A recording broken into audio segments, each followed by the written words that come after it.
မင်္ဂလာပါ Our Stories Channel ကနေပြီးတော့ကြိုဆိုပါရစေ ASCP စာမွေးကိုဘယ်လိုမျိုးဒီမှာလေ့ကျင့်ခဲ့တဲ့ဆိုတဲ့ experience တွေကို sharing လုပ်ပေးချင်ပါတယ်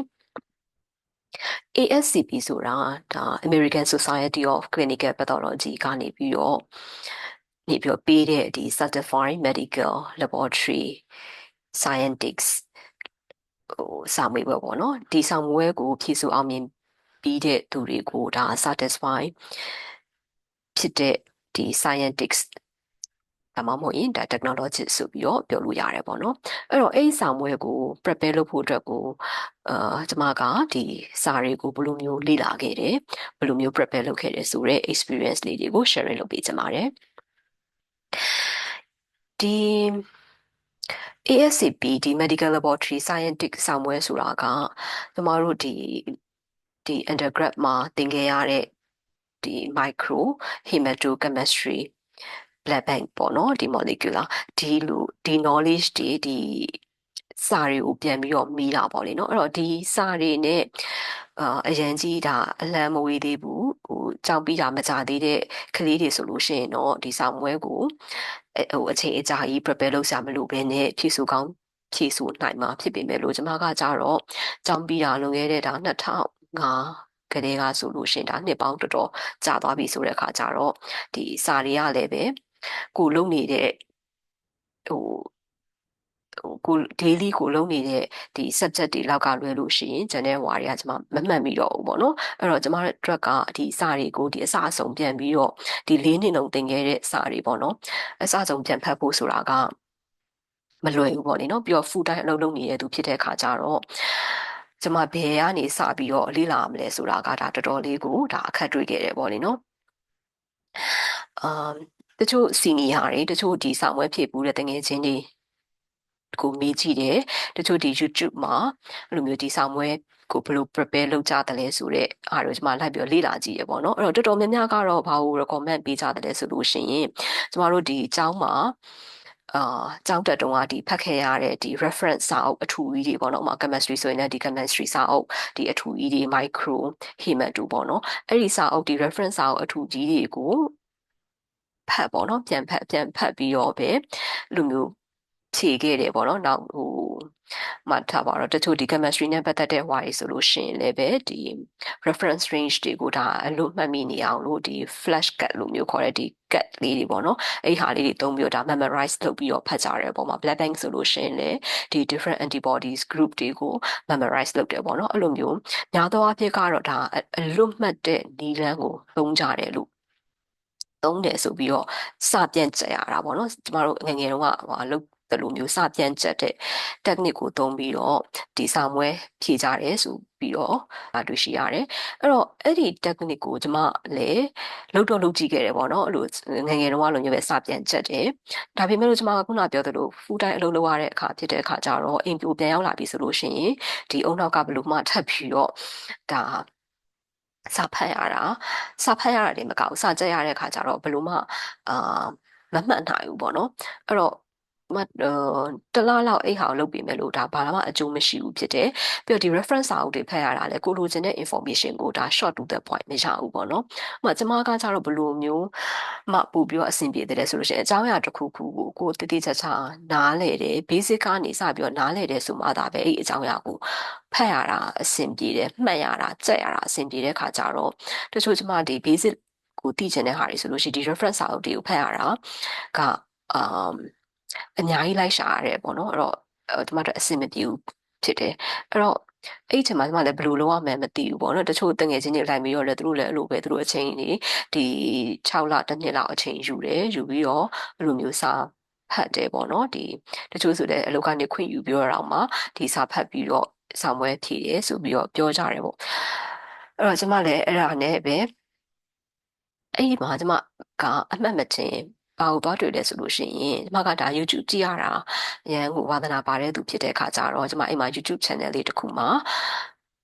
တွေ့ရပေါ့နော်အဲ့ YouTube channel ကကျတော့ဒီဆောက်မွဲတွေဖြည့်ဖို့အတွက်ကို prepare လုပ်ပြီးတဲ့ channel တော့မဟုတ်ဘူးသူနဲ့သူဒီသူကအဓိကတော့ဒီ medical students တွေကိုစာသင်ပေးတဲ့ YouTube channel ပေါ့နော်သူကအိမ်မှာအကြောင်းအရာတွေအကုန်ပါတယ်ဒီ surgery တွေရော ဒီကလေးနဲ့ပတ်သက်တာတွေOG တွေအကုန်လုံးပေါ့နော်ရှိသမျှ biochemistry တွေ micromolecular ရှိသမျှ topics တွေအကုန်လုံးကိုသူကအဲ့ဒီမှာတော့အပိုင်းလေးတွေခွဲပြီးတော့တင်ထားပေးတဲ့ YouTube channel တစ်ခုဒီမှာတော့တွေ့ရပေါ့နော်ဒီမှာအဲ့ channel ကိုကြည့်ပြီးတော့အဲ့ channel ဒီမှာတော်တော်လေးအဆင်ပြေတာကိုတွေ့ရတယ်ဥမာဒီမှာက micro နဲ့ပတ်သက်ပြီးသိချင်တယ်ဆိုလို့ရှိရင်သူကအဲ့မှာsession လေးတွေ video လေးတွေအပိုင်းလိုက်ခွဲပြီးတော့ပေါ့နော်အဲ့လိုမျိုးဒီ very basis ကိုသိချင်တယ်ဆိုလို့ရှိရင်လည်းအဲ့ဟာလေးကိုဒီမှာကြည့်လို့ရတယ်အဲ့ဒါနဲ့ပတ်သက်တဲ့ဒါ relevant information တွေသိချင်တယ်ဆိုလို့ရှိရင်လည်းပဲအဲ့ဒီ YouTube channel တစ်ခုတည်းကနေပဲဒီမှာ